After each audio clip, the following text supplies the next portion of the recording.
السلام علیکم.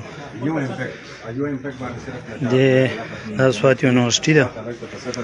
او سوات یونیورسيټي دا کسان راغلي دي د پیښور نه او د هغې نه دا سامانونه د کمرونو راایستي دي او ګاډی پسې راغوښتو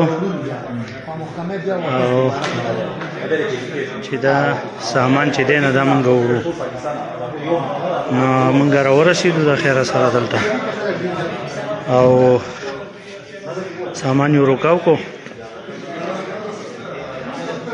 او د هغه سره پورې هغه ځای کې هم دا سامانونه پراته دي.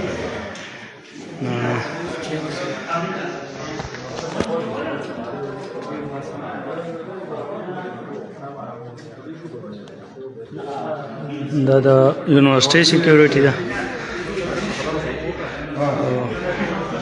او زمونږ نور ملګري دي ټول راغونډ شوي دي چې زمونږ د خپلو بچو مستقبل نه تباه کړو او د یونیورسيټي نه چې تاسو سامان ویسئ نو دې له به بیا نور سامان د کوم طرفه راځي او دې وایي چې نه مونږ ته دا زمونږ ملګري راغونډ شوي دي.